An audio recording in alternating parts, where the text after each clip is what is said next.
All right, folks, so this is the example problem that we ended up with. And it said, what products are formed from the following A, B, C, D?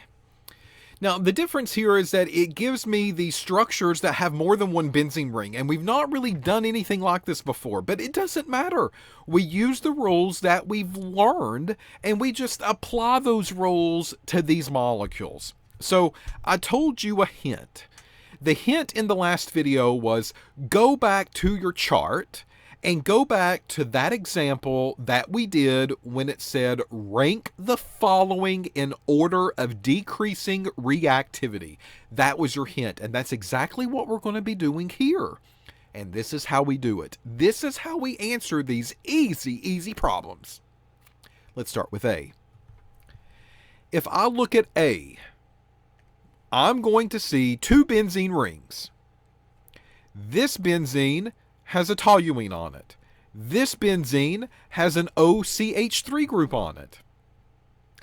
I go and I look on the chart for the R group, because that's the alkyl group, and I look for the OR group, because that's exactly what that one is. When I find those on the chart, what am I going to find?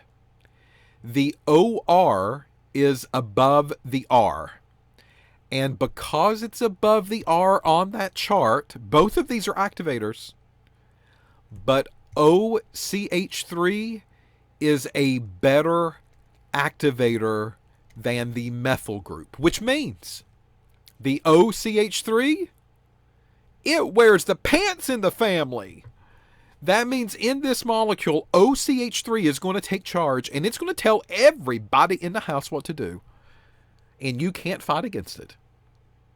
Otherwise, you're going to get the belt, or maybe the switch, like I did when I was little.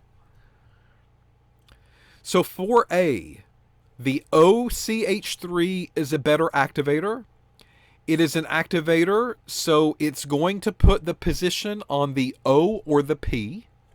Well, guess what, folks? We already have something at the P spot. It's taken already. So the only option that we have is ortho. So that means I need to pick one of these orthos. It doesn't really mean which one. Either one's okay. And I need to put a bromine in that spot. And there's your answer to A. It's as simple as these problems need to be. Now, let's take a look at B. With B, I do the same thing. These two benzene rings are connected by the C double bond O. All right, so they share that in common. We can even pretend like it's not even there. So what I'm comparing here is the CH3 group and the C double bond O OCH3 group. I don't need the chart for this. I know that CH3 is an activator at the top of the chart, and this carbon, because it's getting by the oxygens, this is a deactivator. So CH3 is the activator. It's going to take over. It's going to tell where the incoming group is going to go, and CH3, yet again, is a OP director. All right, well, para is already taken. So the only option that we have is ortho, and I'm just going to pick the ortho spot right there. And I'm going to put my bromine there, and it's a done deal, folks. That's all that we need to do. Now, let's take a look at C. Okay. When I take a look at C, we're going to add bromine onto this molecule, and it looks like there's benzenes on either side. And in the middle is a CH2O. Okay, that's what the problem is. That means that this is a C, and there's a hydrogen there, and a hydrogen here, and then an O. Wait a minute. This is not really making sense, is it? What's going on here? Okay. They wanted to make you believe like this was a C double bond O maybe, but it's not. So we really have to dissect this middle piece. What is this really? Well, this is actually the way that it's kind of written. This is a carbon, and on that carbon is a hydrogen and a hydrogen with this benzene that sits over on the left-hand side, and then it goes to an oxygen, and then it goes to the benzene that's over here on the right-hand side. So these benzene rings, they're not quite identical. They share that CH2O piece in the middle, and that is connecting the two benzene rings together. But this benzene has a carbon that's directly attached to it, and this benzene has an oxygen that's directly attached to it. That is what makes these two benzenes different. So we have to use that in order to figure out which one wears the big boy pants. So if I go back to that chart and I try to find the R, and I try to find, to represent the carbon, and I try to find the oxygen, I know without even looking at the chart really that oxygen has some free pairs of electrons. And those free pairs of electrons can participate in the delocalization, which means that this oxygen is a better activator, which means that that will wear the big boy, big girl pants, and it will be an OP director because of that. So O could form. And if O forms, then this would be a product that I could get from this reaction. But there is another one, and it's an O and a P director, right? So if the P forms, the bromine can also go there. So I'm going to get both the O as my first option and the P as my second option. And then if I have to rank them, we've talked about this already, right? O and P. If we have big bulky groups on the benzene, and sure enough, ladies and gentlemen, we've got a huge big bulky group that sits up here at the very top, then it's going to make the ortho pretty difficult to get to. So P is probably going to be my major product here. And the reason for that is because bromine, which carries with it a quite large atomic radii, as well as electron pairs, cannot get into the ortho positions because of that benzene aromatic group that is attached to the top. So it's easier to go to para. There's less resistance to go to para. There's more room for it to go to para. And that is where it's going to end up out of the two choices as far as statistics and probability goes. It's orthos. But this is size. Size does matter. And it matters in this example, part C. All right, now let's take a look at D. With D, we use our same reasoning as we did before. We have an OCH3 group on one side, and we have an NO2 group on the other. Well, if I go and find these on the chart, the NO2 group is a strong deactivator. I know that. It's at the very bottom, close to the very bottom. And the OR group, this is the methoxy group, and that OR group is toward the top of the chart. So this is an activator. Well, it's going to take over. It's going to call the shots. It's going to be the boss, and it's going to say, okay, I'm an activator. This is going to go OP. Well, the ortho position doesn't really matter. Pick one, and bromine is going to go onto that ring because we have an activator on that spot. The para, it cannot go to because the para has already been taken up.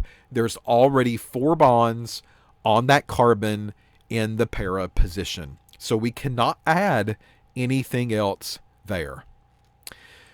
Now, that leads us into this multi-step synthesis section of the lecture. What this basically means is that they are assuming that you know everything up to this point, including more, that we've talked about in this lecture. Remember foundation. It's a build-up process. That means everything all the way back to chemistry 251 is fair game. All of the alkene reactions, all of the alkyne reactions, all of the substitutions, all of the eliminations.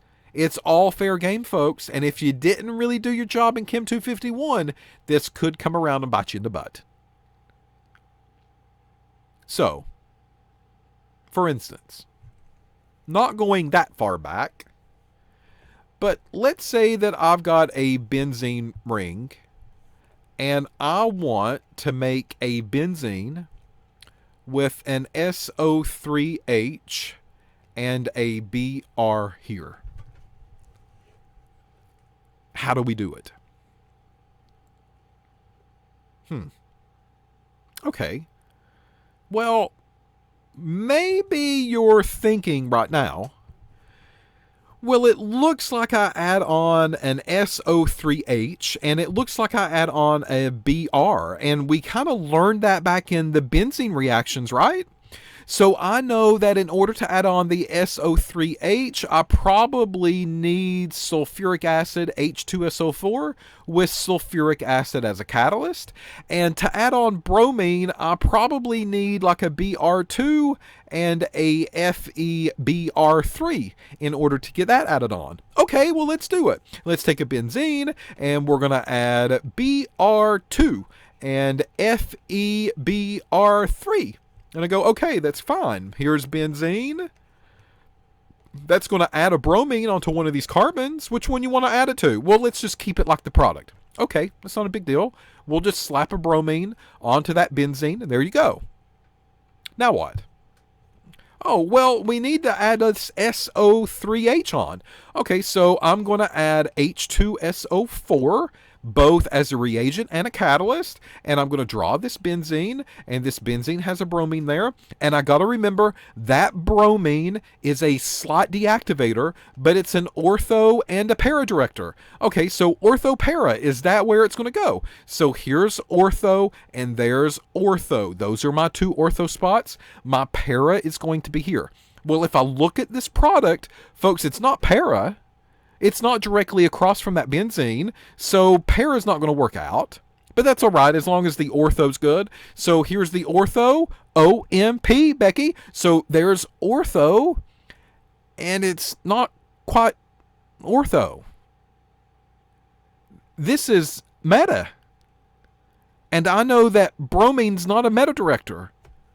Bromine is an ortho para director.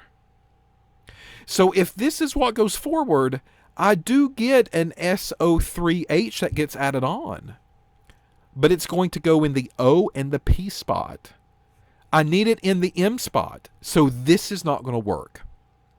It's not going to work out for me. Sorry. All of that work that you just did on a sheet of paper means nothing. Because it's not going to get you to the product that you need to end up with. Okay, well, here's the thing. We have to pay attention to directors. And in this reaction, we started with Br2 and FeBr3. So what if we started with the other one instead? What if we started with H2SO4? And we sulfonate the benzene first. Okay, well, if we do that, the SO3H group goes on. Well, I'm going to put it anywhere I want to. I'm going to make it match because, I mean, that's why we're doing this, right? So I'm just going to put it there at the top.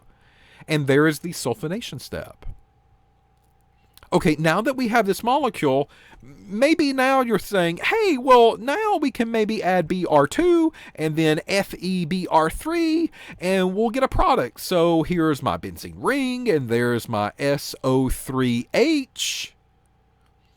And this SO3H, this sulfur is getting fought between three oxygens. This is a partial positive atom. If I find SO3H, it's toward the bottom of that activator-deactivator chart, which means that this is a deactivator, and this deactivator is a meta director, which means OM, there we go, there's my meta, and look, folks, that is exactly where I need that bromine to go. So good job, we did it. It was a two-step synthesis problem, but the issue here is trying to figure out the correct order in order to make these things happen. So is there a shortcut? Is there something that I could have done in the very beginning to say, hey, let's not waste our time. Let's try to pick out the right way the first time. And the answer is kind of. And what you needed to do, you needed to go to this product, and looking at this product, look at this. This is ortho meta. You knew that this product needed to be meta. that means you should have known that we needed a deactivator on the ring first. And out of the two, my sulfonation or my bromination, the sulfonation ended up with a product that was a meta-director, and the bromination ended with a product that was an ortho-para-director. Look at how all of that came together. In addition to this, folks, I could use this as an example problem to review the last lecture module as far as benzene reactivity. I could also use this as a review of the last lecture module to say, why don't you name this middle piece? And then I could go and say, why don't you name this product? And then synthesize it at the same time. So my benzene was sulfonated with sulfuric acid with more sulfuric acid used as a catalyst in order to sulfonate the benzene ring.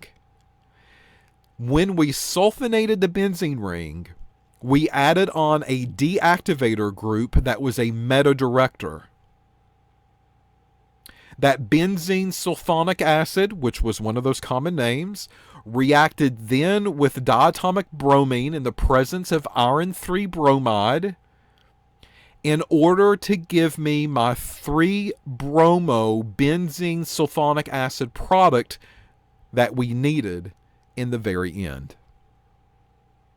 Folks, this is the build-up process. This is organic chemistry talking. And if you were able to follow that description, that means that you're learning. If I gave you that same sentence, benzene reacts with sulfuric acid and a electrophilic substitution reaction to give us benzene sulfonic acid, which is a deactivator that's a meta-director. Then we reacted that with diatomic bromine in the presence of iron 3 bromide to give me 3-bromobenzene sulfonic acid as a product. If you were able to understand that, you're doing your job.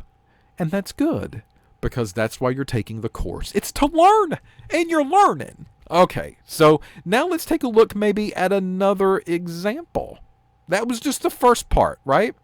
Okay, well, let's say that we have another synthesis problem. Let's say that we go and have a benzene ring, and we want to end up with a benzene ring with a bromo group here and a sulfonate group there. Same substituents. There's no difference in them, but they're on a different spot. Huh. Well, I'll look at that product, and the very first thing that I'm going to do is say, ooh, they're ortho. That's ortho. So that means prior to this, I needed a benzene ring with a ortho director. Okay, so which one of these was an ortho director? My bromo group is a deactivator, but it's an OP director. My sulfonate group, well, that's a deactivator as well, but this is a meta director. I need these ortho with each other. So that means I need the ortho group first, which means that I need my bromo on first, right? Okay, so that means my benzene will react with diatomic bromine and FeBr3 in order to give me a benzene with a bromo group. All right, so there's the first step. And then in the second step, my bromo now is a OP director. Well, what's the other group that I need to add on? It's my sulfonate group. So I'm going to add H2SO4 onto that benzene ring. The bromo group is going to say, I give you O and I give you P. And you're after the O. So that is a possible choice. The problem here, though, not really a problem, but it's something that happens, is that I get the ortho, which is what we want, but I also get the P para version as well. So I get a mix, but at least I ended up with the O because there's nothing really that I can do about this, right? This is just the way the cookie crumbles. So I'm going to take benzene.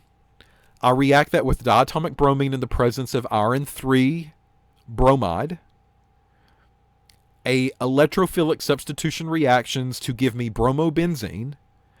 Bromobenzene will then react with sulfuric acid, and that will give me a 2-bromo benzene sulfonic acid as a product, but it also gives me a 4-bromo benzoic or a 4-bromo benzene sulfonic acid as a product as well. In other words, ortho bromo benzene sulfonic acid or a para-bromo benzene sulfonic acid product. All right, that's a mouthful, I know, but that's the way that organic is. Okay, so let's try another. I'm going to take benzene. That's what they're going to give me first. And they want me to end up with a benzene that has a C double bond O CH2 or CH3, sorry, and an NO2. How do we do it? So it looks to me like NO2 is added on, and I know how to do that. I'm going to add nitric at some point, but that's going to include sulfuric acid as the catalyst. So I know that's got to go forward. But then I need to add on this carbon double bond O with a CH3 group. Okay, out of those 5 reactions with benzene, do you remember what they were? It's like sulfonation, nitration, halogenation, and then the 2 last ones were Friedel-Crafts. We had a Friedel-Craft acylation and a Friedel-Craft alkylation. Alkylation added an alkyl group, acylation added an acyl group, and we have an acyl group right there, C double bond O. So this is a Friedel-Craft acylation that goes forward. Now here's the problem. Friedel-Craft acylations, as we've talked about before, do not go forward if there is a deactivator on the ring. If a deactivator's on the ring first, nothing's going to happen. You stop. And look at NO2. That NO2 group is a deactivator. So what this tells me is that if I want to make this product, I'm going to have to add on the acyl part first. And then I hope that the acyl part will put the nitro group onto the spot that it needs to go on. If not, I don't really know how to make this product right now. Because if I add the nitro group first, that is a deactivator that goes onto that ring, and a deactivated benzene ring does not give me product with an acyl group. It does not react in a Friedel-Craft. So, in my head, first, I'm going to Friedel-Craft acylate. Okay, what do I need to add on?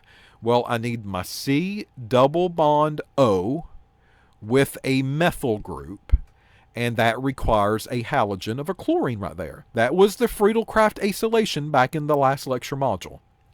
Well, I need some reagents for this to work. One of those reagents is AlCl3, and the other reagent was water. Okay, so all of that came back from the last lecture module with a basic benzene reaction. That's what we used here. Benzene, straight O up benzene, a Friedel-Craft acylation in order to give me a benzene that now has a carbon double bond O with a methyl group on it. We're getting closer. So now that the C double bond O CH3 is onto the ring, I need to think about what kind of activator that is. Well, this C double bond O CH3, look at this. That carbon is involved in an oxygen bond. It sucks. That carbon's partial positive, which means that this thing is a deactivator on itself. But it's okay. Friedel-Crafts went on first. That's fine. I mean, we knew that this was going to go forward. We learned that in the last lecture module. Because it's a deactivator, this is a meta positioner, a meta director. All right, so ortho. So O, M, there we go. There's the M spot. And look at what we need. We need a nitro group in the M spot. That's perfect. That's exactly what we need here for the synthesis step. So I'm going to bring in another set of reagents. I need to know how to nitrate it. So I'm going to add nitric acid and a little bit of H2SO4 for the catalyst. That puts on an NO2 group. And that NO2 group is going to go on to the meta spot. Folks, there is another multi-synthesis step that we can do in order to make this product. I'm using a little bit of everything that I've learned, especially in the last two lecture modules. All right, now let's take a look at this one. Let's say I have a benzene and I need to end up with a benzene that has CH2, CH2, CH3 there, and a CH2, CH2, CH3 there. How do we do this? Oh, gosh. Okay, well, how do we add on alkyl groups, right? Okay, well, I can add alkyl groups on if I Friedel-Crafts alkylate. Okay, so let's start there. Let's just not think anything else. Let's just take this benzene ring and let's Friedel-Crafts alkylate. Okay, so what that requires is a carbon, carbon, carbon, right? Then off of that carbon, a chlorine. And then we add on our AlCl3s and stuff, right? And then we get an R group that gets added on. I'm going to stop you there, though. I've added 3 carbons. I can do that with Friedel-Crafts alkylation without a problem. I can waste my time and write down the reagents and set this reaction up the proper way. If I do this, though, if I add on a 3 carbon chain straight out, that's an R group. That R group is a activator. That activator is a OP director. And look at these compounds. Look at these substituents. Where are they located? Are they ortho? No, they're not ortho. They are meta. So if this is my first step and I want to alkylate it, the problem that I'm going to have is that I will never be able to put another group on in the meta position. It's not going to work for me. So this is not going to be proper. Can't really do that. So I'm going to erase this. But that doesn't mean that I can't Friedel-Crafts it. And this is why. If I don't Friedel-Crafts alkylate, but Friedel-Crafts acylate, if I do that first, then maybe, just maybe, I'll get another step closer. Okay, well, how's that going to work for me? Okay, well, sit back and watch. This benzene will now undergo a Friedel-Crafts acylation, and a carbon double bond O carbon carbon will get slapped on to the benzene ring. There we go. All right. Well, now that that group is on there, what kind of group is that? That's a C double bond O group. If I find that into the chart, folks, this is a deactivator and it's a meta director. That's exactly where I want the next group to go. I want it to go meta. Okay, so how can I make it go meta? What do I need to add on at this point? Oh, well, okay, we want a 3-carbon chain, right? Okay, so what if at this point, since we have the acyl group on, and that's a meta director, what if we do another Friedel-Crafts, but we Friedel-Crafts alkylate it? So we want to bring in a 3-carbon chain with my chlorine, and I want to bring in my... Stop. You can't do that. It's a good idea, but you can't do it. You remember why? This is a deactivator.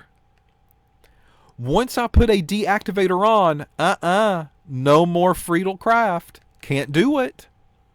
So this was a great idea, just to try to put on a 3-carbon chain to get to where you're going.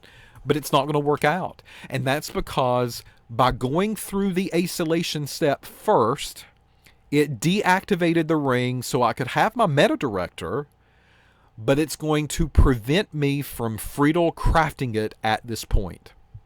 The only way I can do another Friedel-Craft is if I have an activator on the ring, not a deactivator. But if I have an activator on the ring, then it's going to be an ortho and a para director, not a meta director. Whew, whoa, goodness gracious. Look at all that you've learned. So here's the trick. I need the meta director. That's it. But I need something that can go on that we can replace with an alkyl group a little bit later on. How do we do that? Okay, well, I could. Got to be clever. Got to be crafty. Got to dig a little bit to go back to those reactions. Let's add on a Br2 FeBr3. Let's do that first. Okay, why? Let me show you. Here's a benzene, C double bond O, CC. That's a meta director. Ortho meta goes here, and that's where my bromine goes. Well, there's a bromine there. I need a 3-carbon chain there. I need a propyl group there, not a bromo group. I also have a C double bond O up at the top, and that C double bond O doesn't need to be there. I need to convert that over to a propyl group, an alkyl group. Not an issue. No big deal. That's a simple fix. We'll add H2 platinum. Remember what H2 platinum did to a C double bond O? It took that C and it completely destroyed it. And it ended me up with a 3-carbon chain. So that fixes that top part now. Now I've got this nasty, ugly old bromine on the molecule. Guess what? It's easily substituted. But I've got to be careful when I say substituted. Can't really participate in a substitution reaction. That's going to be kind of hard because it's a bromine attached to an aryl group. But we already talked about how to fix these. That is a halogen. It is a bromine on an aryl, which is an aromatic. And what do we learn in the organometallics? What did we learn? We learned that we could elongate a chain if we bring in an organometallic reaction. There is the halogen. There's the halogen piece right there. Well, what kind of alkyl group do you want added on? A 3-carbon chain. All right, so 1, 2, 3. And that 3-carbon chain can be attached to something like a boron. And that boron can react in the presence of palladium. We talked about these. A little bit of base. Go back and take a review of the organometallic. They assume that you know them. And this bromine can get replaced and substituted with that 3-carbon chain. And look at what we have now. We have the benzene with my 3 carbons at the top, and down here my bromo has been substituted with another 3-carbon chain because that is what I brought in to that organometallic reaction. Folks, I told you it's a buildup. This is the way that it is. There's just no way around it. So I've Friedel Craft acylated in the beginning in order to put a meta director onto the benzene ring. And then I brominated the ring using diatomic bromine and iron 3 bromide in order to give me that product. That product was then hydrogenated with H2 and platinum in order to destroy the double bond of the acyl group, and that gave me the alkyl propyl group. And then we substituted the bromine in an organometallic reaction to give me the second propyl group that I was after. I'm not going to give you the name of this. And the reason is because you need to go back and take a look and review of the organometallics. Go back, take a look at your notes, flip through those organics, and give yourself a good review of them. You find the name of that reaction, because I guarantee you they're going to throw these things at you on the questions through Blackboard and on the upcoming tests that you will have with this material. And they will go through and say, what organometallic did you actually use? Well, we talked about 2 that mainly used boron. Which one of the 2 was it? How could you determine the difference between those 2? That's for you to find out. I'm not going to give you all the answers. I want you to do a little bit of work. So keep that in mind, because these things are going to be pretty important when it concerns the synthesis step. So here's the example I'm going to leave you with. A, B, C, and I want you to take a stab at these. How do you make these? What reagents do you use? What order do you use them in? Does it make sense? So try these, come back in the next video, and we'll walk through them one by one.